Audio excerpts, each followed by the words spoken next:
우리나라의 조선 왕조는 약 500년에 걸쳐서 27명의 왕이 있었습니다. 그중에서 23대 순조에서부터 25대 철종까지 이르는 이 3대에 걸쳐서는 이른바 세도 정치라 하여서 이 왕실의 외척 가문이 권력을 장악하여 국정을 독점했던 비정상적인 정치가 있었습니다. 이로 인해서 왕권이 무너지고 국정이 문란해졌고 사회 전반에 큰 혼란이 초래되어 나라가 무너지는 계기가 되었습니다. 그 후에 고종과 순종은 일제에게 주권을 빼앗겨 비참한 신세로 결국 나라를 일본에게 넘겨주게 됩니다. 왕이 잘못 판단을 하니까 국가 리더십이 사라지게 되었고 국정이 마비되었고 매관매직이 성행했고 국가 통치 시스템이 붕괴가 된 것입니다. 그러다 보니 왕은 그냥 단순한 상징적인 존재에 머물러야 했고요. 국가는 극심한 부패와 무질서에 빠지게 되면서 내적으로 혼란, 또 외적으로도 무능력 상태가 되어버렸습니다. 그중에 이 고종이라는 26대 왕은요, 나라를 개방하여 근대화를 이루어야 할 때에 서구 열강과 일본의 침략에 맞설 수 있는 결단력을 보여주지 못했습니다. 1897년에 고종이 국호를 조선에서 대한제국으로 바꾸게 되면서 황제로 즉위하게 됩니다. 그리고 15살이라는 어린 나이에 왕이 되었지만 한 살 더 많은 아내를 맞이하게 됩니다. 이름하여 명성황후가 되는 것이죠. 우리가 알고 있는 이 명성황후와 결혼하여서 국혼례를 치르게 되죠. 하지만 이 고종의 아내 명성황후는 고종의 아버지인 흥선대원군과 갈등을 빚게 되었고 결국 이 고종과 아버지 흥선대원군과도 또 갈등으로 이어지게 되었습니다. 그러던 중에 이 명성황후는 실질적으로 이 고종 황제보다 더 국가를 지휘하게 되는 실권을 가지게 되었습니다. 결국 1895년에 10월 8일 일본군이 경복궁을 기습하게 되었고 이 명성황후를 살해하는 을미사변이 발생하게 되었습니다. 그래서 명성황후는 경복궁에서 그 침략을 받았고 그 시신이 불태워졌고요. 이를 계기로 해서 일본은 대한제국을 침략하게 되는 직접적인 계기가 되었습니다. 조선왕조는 이렇게 1392년도에 세워졌지만 1910년도에 막을 내리게 되었죠. 그리고 일제에 의해 나라를 뺏기게 됩니다. 518년에 조선의 역사가 그렇게 마무리되게 된 것이죠. 당시 이렇게 조선이라는 나라, 이 나라가 멸망하게 된 데는 여러 이유들이 있었겠지만 결국 왕과 이 국정을 담당했던 관료들의 리더십 문제가 있었던 것입니다. 나라를 지키는 섬기는 자들이 자기 역할을 감당하지 못했고 중진들이 자기 자리를 경홀히 여겨서 나라 살림을 살지 못했기 때문에 결국 이렇게 나라가 무너지는 것을 경험할 수밖에 없었던 것이죠. 아침마다 요 근래에 새벽 예배를 드리면서 역대하 말씀을 계속 묵상해 왔습니다. 역대하 말씀을 통해서 하나님이 세우시는 나라, 하나님이 심판하시는 나라에 대해서 많이 생각을 해보게 되었어요. 크게 보면 하나님의 나라죠. 그러나 그 하나님의 나라 안에는 하나님의 교회가 있는 것입니다. 그리고 하나님의 나라 안에는 하나님이 세우시는 하나님의 가정이 있는 것이죠. 그리고 그 하나님의 나라 안에는 각각 부르신 우리 하나님의 나라 일꾼들 한 사람 한 사람이 담겨져 있는 것입니다. 거꾸로 보면 하나님이 부르신 사람이 건강하게 서야 하나님의 나라가 세워지는 것이고요. 하나님이 부르신 가정이 믿음으로 온전하게 설 때에 그 가정을 통해서 하나님의 나라가 임하게 되는 것이고요. 믿으십니까? 아멘. 하나님이 세우시는 하나님의 교회가 건강하게 뿌리를 내려야 교회를 통해 하나님의 나라가 세워지게 되는 것입니다. 아멘. 지금 우리는 하나님께서 이 비봉 땅에 함께 그린 교회를 세우셨기에 어떻게 하면 하나님의 교회를 통해 하나님의 나라가 이 땅에 이루어지게 할까? 그것을 기도하며 하나님 앞에 나아가고 있습니다. 아마도 이스라엘이라는 나라가 세워지기도 하고 무너지기도 하고 이런 역대 기록을 우리가 보면서도 오늘 우리의 하나님의 세우신 함께 그린 교회가 어떻게 세워져야 될지, 어떻게 해야 무너지지 않을지, 어떻게 해야 하나님이 붙잡으시고 사용하실지를 우리가 발견할 수 있게 될 것입니다. 여러분, 이스라엘이라는 나라가 어떻게 세워졌습니까? 처음에 하나님은 하나님의 나라를 세우시기 위해서 한 사람부터 시작하셨습니다. 그래서 아브라함을 부르셨죠. 아브라함을 부르시더니 한 가족이 세워지게 되고 한 가문이 세워지게 하셨습니다. 그래서 아브라함, 이삭, 야곱으로 이어지는 족장 시대를 하나님께서 허락해 주셨어요. 그러더니 이제 야곱 이후에는 하나님의 백성이 세워지게 됩니다. 모세를 통해서 이 애굽이라는 세상, 죄 많은 세상 속에 하나님의 백성이 함께 섞여 살았었지만 모세를 통해서 하나님께서 세상에 속한 사람들과 하나님의 백성을 구별해 내십니다. 그래서 광야로 인도하셨고 가나안 땅에 들어가게 하셨죠. 하나님의 백성이 딱 구별되어졌습니다. 한 사람부터 시작해서 족장이 세워지고 그 부족을 통해서 또 하나님께서 사람을 공동체를 형성하시더니 하나님의 백성을 구별해 내신 것입니다. 그리고 가나안 땅에 들어가게 하셨죠. 이제 땅을 마련해 주신 것입니다. 이제는 하나님의 나라가 온전하게 세워지기 위해서 사람 부르셨고요. 가문 세우셨고요. 하나님의 백성 구별해 내셨고 그 백성이 살아가야 될 땅을 마련해 주셨는데 이제 한 가지가 더 남았습니다. 그것이 바로 주권입니다. 주권. 그 백성 가운데 주권이 세워져야 온전한 하나의 나라, 하나님의 나라가 세워질 수 있기 때문에 그렇습니다. 그래서 하나님은 사울이 왕이 되도록 허락해 주셨습니다. 사울 이후부터는 이제 왕정 시대가 열리게 되고요. 그러나 안타깝지만 사울이라는 왕을 일대 왕으로 세워주셨는데 시작부터 그는 사람 보기에 좋은 모양으로 나아가게 됩니다. 하나님 앞에 신실함을 지키지 못하게 되었죠. 그리고 나서 하나님은 두 번째 왕을 허락해 주셨는데 그가 바로 다윗입니다. 첫 번째 왕은 사람들의 요구에 의해서 하나님이 허락해 주셨지만 보아라, 이제 내가 세우는 왕을 보아라 라고 하나님이 다윗 왕을 세워주신 것이죠. 물론 이 다윗도 완전하지는 않았습니다. 그도 사람이고 그도 죄인이었고 밧세바를 범하기도 했고 인구조사를 하며 하나님 앞에 옳지 못한 모습도 보이기도 했었습니다. 그러나 다윗은 하나님이 인정하시는 그 마음에 합한 자였었습니다. 순전함을 가지고 있는 자였습니다.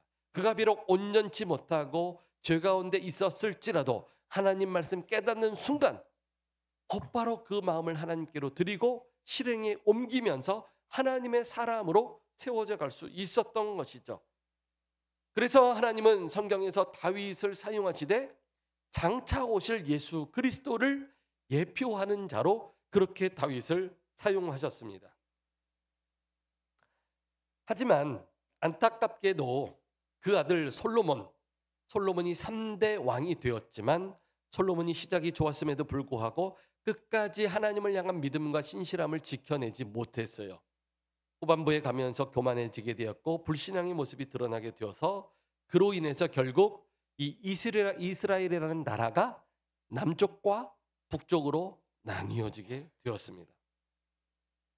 그래서 사울, 다윗, 솔로몬까지는 우리가 이스라엘의 역사를 말할 때는 통일 왕국 시대 이렇게 말을 하지만 솔로몬 이후에는 북쪽 이스라엘, 남쪽 유다 이렇게 갈라지게 됩니다. 그래서 그때부터는 남북으로 갈린 분열 왕국 시대, 역사적으로 보면 그렇게 되는 것이죠. 북쪽 이스라엘은 솔로몬의 신하였던 여로보암이라는 사람이 10개의 지파를 거느리고 사마리아를 수도로 하여서 그쪽에 북이스라엘을 건설하게 됩니다. 남쪽 유다는 솔로몬의 아들인 르호보암이라는 사람이 유다 지파와 베냐민 지파 이 두 지파를 거느리면서 예루살렘을 수도로 하여서 성전이 있는 곳을 중심으로 하여서 남쪽 유다를 이끌어가게 되죠. 그래도 남쪽 유다는 간간히 신앙의 왕들이 세워져서 몸부림을 치기도 했지만 북쪽 이스라엘은 하나님 앞에 선한 왕이 하나도 없어서 결국 BC 722년에 아수르라는 나라에 의해서 북이스라엘이 먼저 멸망을 당하게 됩니다. 남쪽 유다는 간간히 하나님 앞에 선한 왕이 세워지고 정직하게 행하는 왕이 세워져서 하나님이 조금 더 은혜를 주셨다가 BC 586년에 바벨론이라는 나라에 의해서 역시 멸망당하게 됩니다. 여러분 좀 어려우시죠? 이 역사, 이스라엘의 역사 얘기가 참 쉽지는 않습니다. 학교 다닐 때도 우리가 역사 시간 되면은 좀 많은 것들을 외워야 되고 좀 스트레스가 많았던 기억들이 있는데, 그러나 이스라엘의 역사는 참 중요한 의미가 있습니다. 그것이 하나님의 일하심에 대한 내용이기 때문에, 그리고 일하실 내용도 그 역사를 통해서 우리가 바라볼 수 있기 때문에 그렇죠. 이스라엘이라는 이 나라가 세워지기까지는 앞서 말씀드린 대로 백성이 세워졌고 땅이 마련되었는데, 이제 주권이 세워지지 않았기 때문에 이 주권을 세우시려고 참 오랜 시간이 필요했었습니다. 사실 이스라엘의 주권은 하나님께 있는 것이죠. 하나님의 세우신 나라예요. 하나님이 다스리시면 되는 것입니다. 그런데 하나님의 뜻만 잘 구별하면 되는 것이었는데, 사람의 왕을 세우자라고 이스라엘 백성들이 연약한 가운데 하나님께 요구하게 되었고, 우리도 다른 나라와 같이 왕을 세워주소서 하는 바람에 하나님께서 허용하시고 사울 왕을 세워주셨던 것이죠. 하나님은 이제 사람의 조직들을 통해서 일을 이루시는데 기름 부어 쓰시는 종들을 먼저 세우게 됩니다. 그게 바로 왕, 선지자, 제사장. 이 세 직분자들은 하나님이 직접 기름 부어 성령이 임하시고 그들을 세워서 세우신 직분자들입니다. 하나님께서 직접 위임하셔서 그 역할을 감당하게 하시는 하나님 나라를 세워가는 중책들이다라고도 볼 수 있겠죠. 왕은 하나님이 통치하시고 다스리시는 그 역할을 위임받아서 하나님 대신에 백성을 다스리고 이끌어가는 그런 역할을 감당하는 것이죠.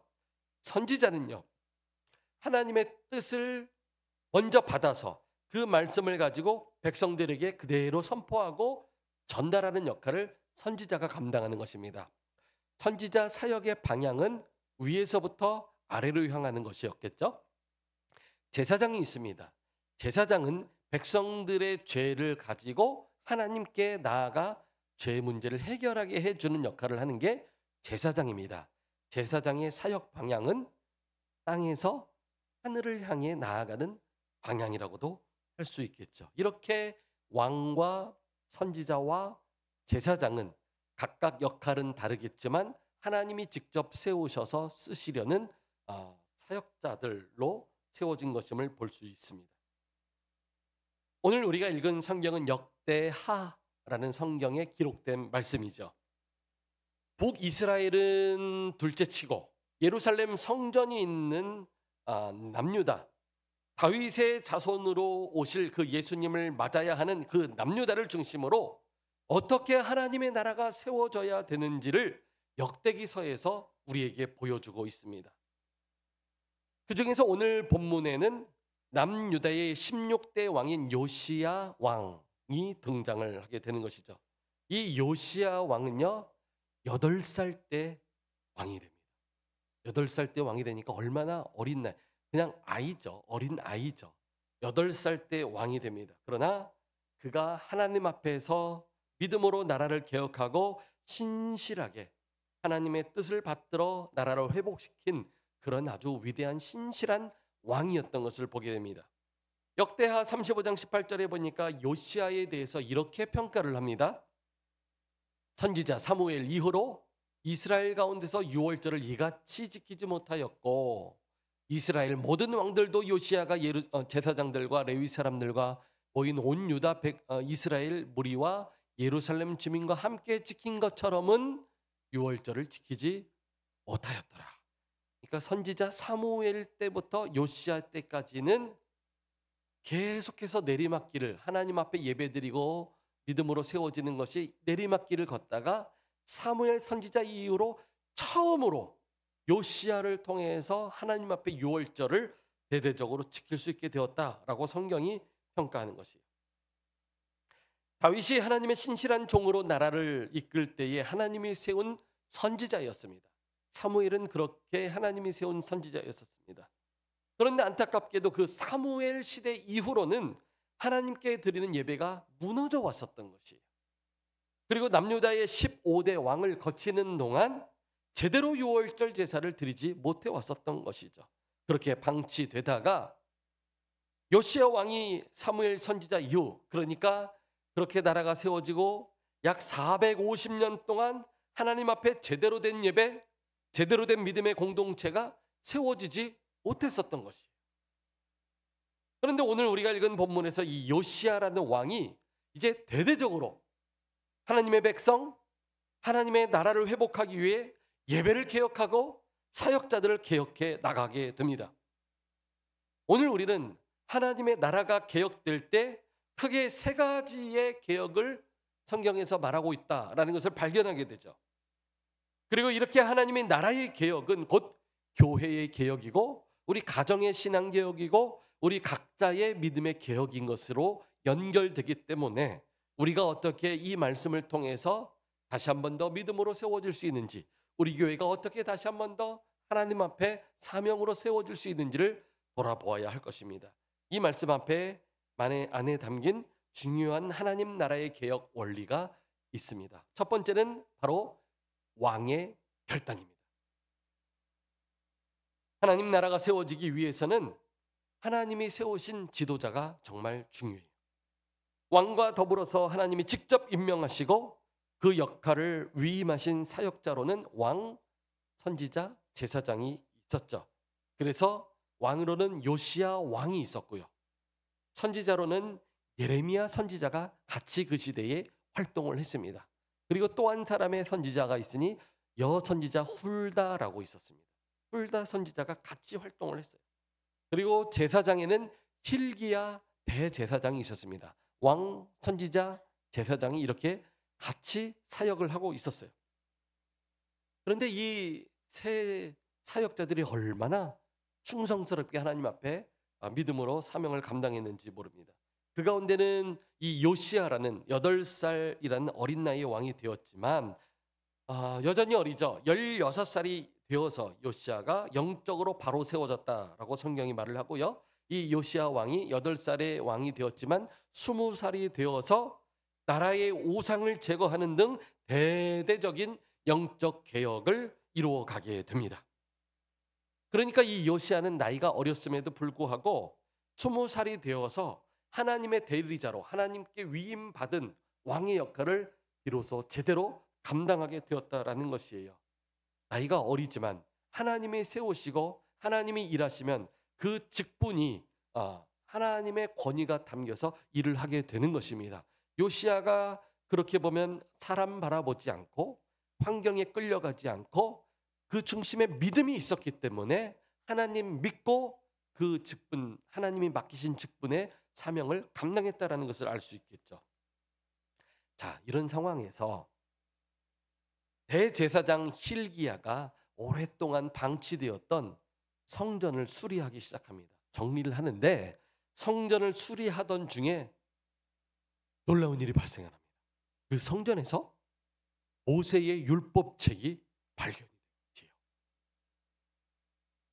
그리고 이 대제사장 hil기야가 발견을 했지만 이 말씀을 제대로 해석하고 선포해 주기 위해서는 또 선지자의 역할이 필요하죠. 그래서 이 율법책을 가지고 훌다라는 여선지자에게 가지고 가게 돼서 율법에 담긴 하나님의 뜻을 발견하게 됩니다. 그리고 그대로 순종하게 되는 것이에요.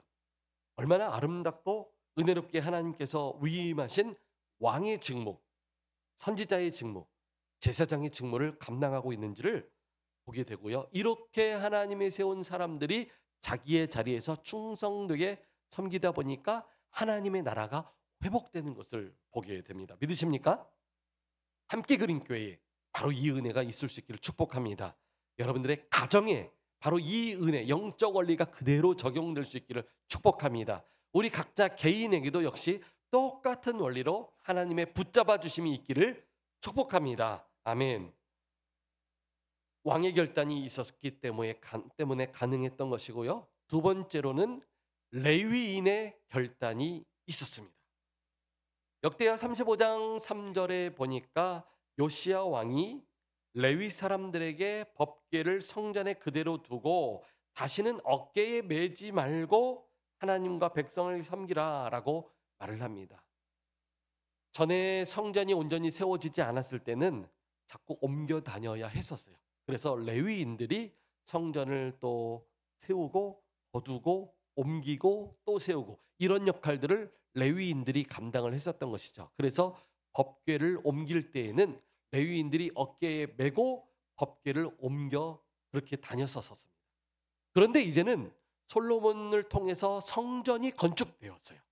그 성전 안에 지성소가 있고 법궤가 있었습니다. 그래서 지금 요시야는 그렇게 말을 하는 것이에요. 레위인들이 다시는 그 법궤를 옮길 필요가 없다. 대대적으로 우리가 신앙이 개혁되고 성전이 개혁된다고 해서 또다시 옮길 필요가 있는 것은 아니다. 레위인들이 어깨에 그 법궤를 매지 말고 그대로 두고 성전을 섬겨야 한다라고 그렇게 말한 것이었었죠. 역대하 35장 5절에서는 성전을 섬기는 레위인들이 그 서열대로 성소에서 자리를 잡아 성결하게 하고 예배를 섬기게 했다라고 말을 합니다. 또 10절에서 말하는 것처럼 레위인들이 그들의 반열대로 각각 자기의 위치에서 하나님을 섬기게 해서 대대적인 예배를 드릴 수 있게 되었다라고 말씀을 합니다. 그러니까 레위인들은 성전을 섬기는 자들이다 라고 우리가 쉽게 이해를 할 수가 있는 것이죠. 그리고 하나님이 그렇게 명하신 것이고 레위인들은 그 하나님의 명령에 순종하여 하나님의 성전을 섬겼던 것입니다. 그런데 그 레위인의 역할이 그동안 방치되어 있었어요. 레위인이 레위인답지 못했기 때문에 하나님의 나라가 세워지지 못했었던 것이에요. 하나님의 나라가 회복되는데 대대적인 개혁에 참여했던 이 레위인들은 하나님의 교회를 섬기는 사명자들, 일꾼들이라고 볼 수가 있습니다. 하나님의 교회가 세워지는데 많은 일꾼들이 사실 필요하죠. 예배를 위해서 찬양과 음향과 영상으로 섬기고 재정관리와 성례와 중보기도로도 섬깁니다. 일꾼이 필요합니다. 주일학교 교육을 위해서도 보사들이 필요하죠.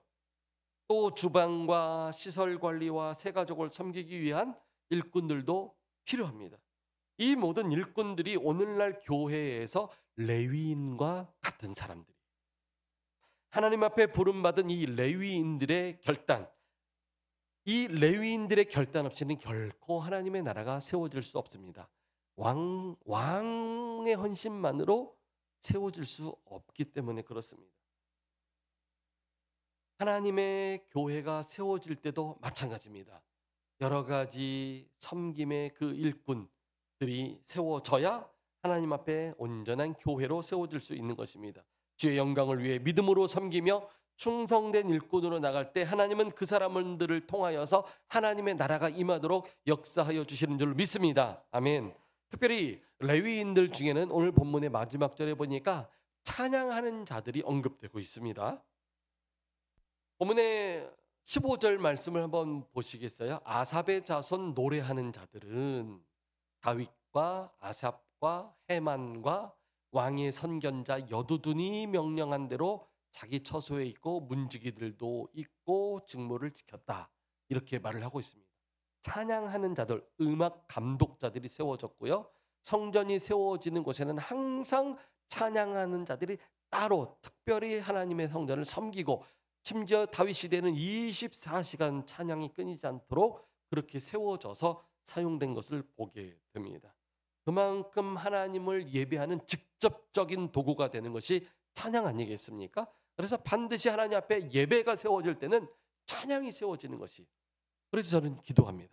우리 함께 그린 교회가 세워질 때는 함께 그린 교회 안에 찬양이 풍성하게 드려지게 하여 주옵소서. 온 성도들이 한 곡의 찬양을 하나님 앞에 올리더라도 중심의 찬양, 믿음의 찬양으로 고백되게 하여 주옵소서. 그렇게 찬양이 풍성하게 올려질 때에 하나님이 정말 기뻐하시고 영광 받아주실 줄 믿습니다. 여러분, 평소에도요, 함께 그린 교회 유튜브 찬양이 있거든요. 함께 그린 찬양 한번 보시고 또 은혜를 나누시면 너무 좋지 않을까 싶어요. 주일날 찬양이 다소 들어봤던 찬양인데 잘 모르는데 약간 그럴 수 있어요. 또 한 번 부르면요, 말씀과 연결되어지는 찬양들이기 때문에 말씀이 떠오르게 되고 찬양으로 고백하면서 나의 고백이 되어지고 우리의 삶이 얼마나 영적으로 또 풍요로워지는지 모릅니다. 유튜브 채널에 들어가셔서 꼭 찬양을, 은혜를 또 나누실 수 있기를 바랍니다. 잠언서 25장 13절은 이렇게 말씀을 합니다. 충성된 사자는 그를 보낸 이에게 마치 추수하는 날의 얼음 냉수 같아서 능히 그 주인의 마음을 시원하게 하느니라. 아멘. 충성된 일꾼들은 하나님 앞에서 주인의 마음을 시원하게 해드리는 자들이래요. 레위인들이 그랬습니다. 그리고 오늘날 함께 그린 교회를 여러 가지 모양으로 섬기고 있는 분들 참 많이 있으신데요. 바로 그런 분들이 레위인과 같은 분들이에요. 여러분, 기도 많이 해주셔야 되겠고요. 사명 잘 감당할 수 있도록 함께 적극적으로 기도해 주시고 힘을 모아 주실 수 있기를 바랍니다. 이렇게 레위인들의 결단이 있었기 때문에 하나님의 나라가 세워지게 되었고요. 세 번째 또 결단이 필요합니다. 이것은 방백들의 결단입니다. 방백이라 하면 백성들 중에서도 지도자급에 있는 자들을 말하죠. 그렇기 때문에 방백이 하나님께 드리는 제사에 헌신할 때는 백성들도 함께 따라와 헌신하게 되는 것입니다. 본문의 5절은 그래서 이렇게 말을 합니다. 너희 형제 모든 백성의 족속의 서열대로, 모든 백성의 족속의 서열대로 그렇게 성수에서 섬기라 라고 말씀을 했습니다. 레위인들이 서야 할 자리가 있지만 백성들도 각각의 자리가 있어서 그 자리에서 하나님을 섬겨야 한다라고 말을 하는 것이죠. 본문의 8절을 또 보면 방백들도 즐거이 희생을 드렸다라고 말을 합니다.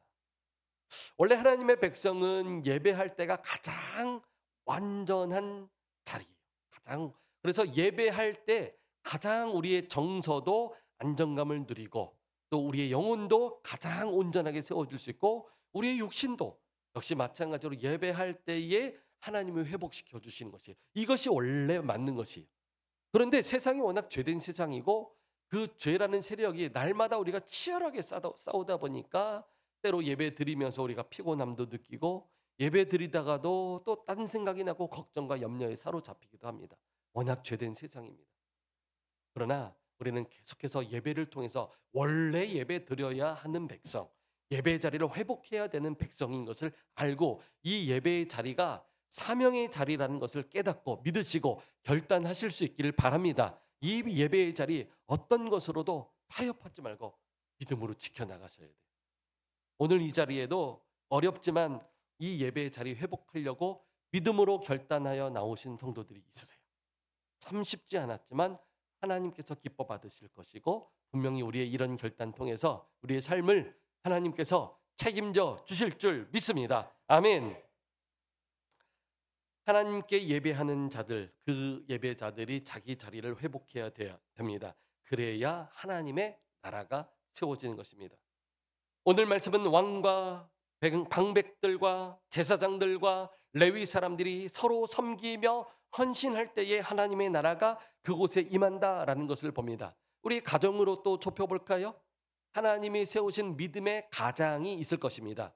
대체적으로 남편분들이 그 역할을 감당하실 수도 있지만 때로는 아내분들이 믿음의 가장 역할을 감당하실 수도 있어요. 믿음의 가장이 있으면 그 믿음의 가장을 중심으로 영적으로 서로 마음을 모아주어야 돼요. 그리고 또 아내는, 또 남편은, 배우자들은 또 힘써서 같이 믿음의 가정으로 세워가도록 기도해야 돼요. 자녀들을 위해서도 기도해야 되고, 또 사업과 직장을 위해서도 기도해야 돼요.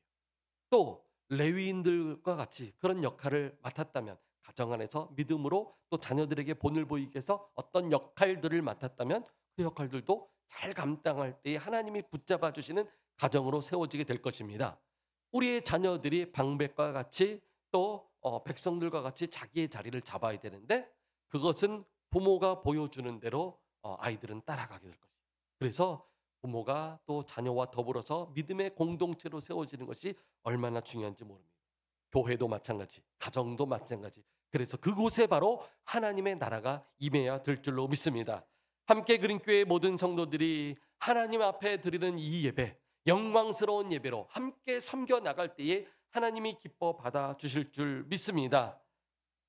여러분, 벌써 11월입니다. 시간이 너무 빠른 것 같아요. 저도 뭐 정신없이 한국에 들어와서 5월 첫째 주일부터 이렇게 교회를 섬겨 나가게 되었는데 어느덧 6개월이 지나버렸습니다. 어떻게 이렇게 빨리 지나갔는지 지금 돌이켜보면 참 빨랐지만 순간순간들은 전쟁과 같았죠. 여러분들의 삶도 아마 그러지 않으셨을까요? 얼마나 고생스럽게 힘들게 애타는 심정 가지고 여기까지 걸어오셨습니까? 그러나 하나님께서 다 아시고 다 보고 계시고 우리 그때그때 순간순간 하나님 앞에서의 작은 믿음의 결단들 때문에 우리를 붙잡으시고 여기까지 은혜로 인도해 주신 줄 믿습니다. 생각 없이 생각처럼 우리가 생각했던 것처럼 사업이 때로는 잘 풀리지 않을 때도 있습니다. 갑작스러운 어떤 건강의 문제로 인해서 마음도 무너졌을 때도 있었을 것입니다. 아침 안개 눈앞 가리던 내 앞에 아무것도 보이지 않아서 내 갈 길이 어디인지 어디로 가야 될지 분명히 마음 아팠던 시간들도 있었을 것입니다. 자녀들 문제 때문에 내 맘대로 되지 않아 혼을 내보기도 하지만 다그쳐보기도 하지만 어느 것 하나 내 맘대로 되지 않고 아이들도 마음 문을 닫는 것 같아서 더 막막함을 느낄 때도 있었을 것입니다. 때로 사람과의 관계가 원활치 않아서 먼저 다가가지도 못하고 먼저 용서하지 못하여 불편한 삶을 살아야 했을지도 모르겠습니다. 하나님께서 다 아시고 우리의 마음을 다 보고 계시기에 우리가 주님 앞에 결단할 때에 모든 것을 제자리로 회복시켜 주실 줄 믿습니다. 제가 우리 어저께 여성 1셀이 나들이를 가는데 운전기사로 발탁이 되어서 같이 함께 나들이를 갔다 오지 않았습니까? 멀리 아산까지 갔다 왔습니다. 날씨도 너무 좋았어요. 날씨가 너무 좋아서 소풍 가는 모양으로 그렇게 다녀왔는데 아주 너무 은혜로운 시간, 사진도 찍고 뭐 그렇게 다녀왔는데 돌아오는 길에 우리 성도님들 중에 남양에 거주하셔서 남양에 내려드려야 해서 남양 사거리를 내비게이션에 찍고 출발을 했습니다. 초행길이니까 내비게이션 뚫어지게 쳐다보면서 틀리지 않으려고 제대로 갔어요. 내비게이션이 가르쳐주는 대로 갔어요. 그래서 남양 사거리에 도착을 했어요. 그런데 그 남양 사거리가 그 남양 사거리가 아니었었던 것이에요. 알고 보니까 경기도 화성시에 있는 남양 사거리로 가야 되는데 어머 저 충청남도 청양에 있는 남양 사거리가 또 있더라고요. 완전 반대 방향이었었어요. 1시간을 걸려서 열심히, 또 늦으면 또 부담되실까 봐 제가 열심히 달려갔는데 열심히 반대 방향으로 가서 청양에 있는 남양 사거리에 도착해 보니까 여기가 어디 난두고 멘붕이 오게 된 것이죠. 야, 큰일 났다. 날은 점점 어두워지기 시작하는데 우리 집사님들 성도님들이 걱정이 된 거예요. 근데 감사하게 하나같이 같이 더 여행하니까 얼마나 좋아요. 그러면서 또 여행 또 하면 되죠. 그리고 다시 이제 올라오기 시작했습니다. 그런데요, 세상에 그 남양사거리, 잘못 갔던 남양사거리 바로 옆에 비봉 터널이 있더라고요. 비봉과 남양이 그쪽에도 있을 줄 처음 알았었어요. 대한민국이 얼마나 넓은 땅인지. 그렇게 해서 어렵게 해서 밤늦게 이제 도착을 했습니다. 제가 이런 상황을 보면서 이 내비게이션이 정말 잘 사용해야 되겠구나. 우리는 운전할 때 내비게이션을 찍고 그대로만 가면 돼요. 그것은 틀림이 없어요. 그대로만 가면 됩니다.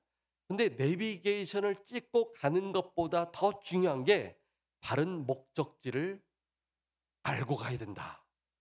바른 목적지를 알고 내비게이션을 사용해야 된다라는 것이었어요. 저는 남양 사거리가 대한민국에 찍으면 그거 하나인 줄 알았어요.